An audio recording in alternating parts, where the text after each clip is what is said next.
中国研制出适合高超音速飞行的爆震发动机，采用普通的航空燃料就能够飞9马赫的速度，黑科技满满。观众朋友，大家好，我是付天少。高超音速武器是中美军事科技竞争的关键领域，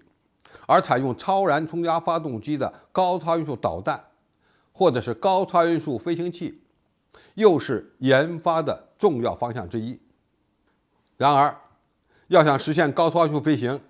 仅仅依托研发难度非常大的超燃冲压发动机还不够，还需要另辟蹊径。火箭是方案之一，但是火箭的工作时间很短。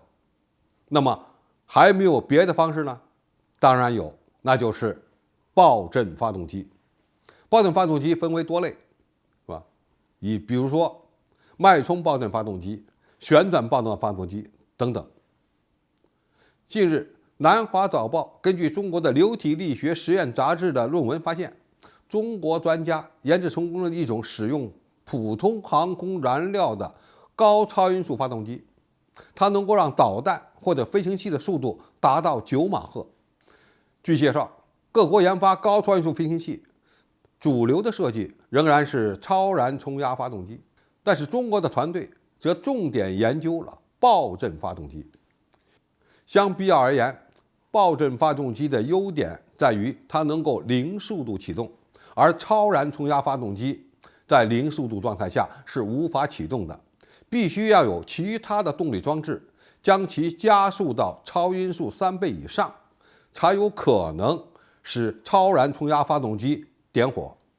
那么这个难度相对来讲比较大，而且使用上会受到很多的限制。而爆震发动机由于能够在零速度启动，而它的最大可用速度范围可以达到15倍音速，这个优势就相当明显了。爆震发动机在运行时会引发一系列的爆震燃烧，从而产生推力，其运行效率很高，推重比也很大，尤其是在超过8倍音速的情况下，它就拥有极高的推进效率。前面提到，爆震发动机分成好几种，其他国家试验中的型号基本上采用的都是碳氢化合物作为燃料，以追求更高的燃烧效率，但是此类燃料面临着价格高昂、容易爆炸等风险。而中国科学院的研究团队厉害的一点是，在爆震发动机中使用了与航空煤油相当的 RP3 型燃料，在高超音速状态下能够让发动机正常燃烧，被认为是相当于在台风中点燃一根火柴。就算是使用碳氢燃料，也很难做到稳定燃烧。而中国团队所选择的煤油燃料，其稳定燃烧要比采用碳氢燃料来得更难。那么如何突破这个难题呢？那么过去的想法是通过使用更长的爆震史来保持燃料、空气混合物的留存时间。计算机的模拟结果显示，以航空煤油为燃料的爆震发动机，其燃烧史需要比使用碳氢燃料的发动机长10倍左右。但是这么做将导致发动机因为太长而失去使用价值。这次中国科学家采用了一种创新性的设计，在发动机的进气口表面增加一个拇指大小的凸起，这个凸起能够让煤油更容易被点燃，而且不需要增长燃烧室的尺寸。雾化的煤油遇到燃烧室表面上的凸起时，就会产生冲击波。这些振动引起的冲击波不仅可以点燃煤油，还有助于将爆震限制在一个狭窄的空间内，从而产生稳定的推力。当然，这个试验是在中国非常先进的风洞中完成的，这意味着中国在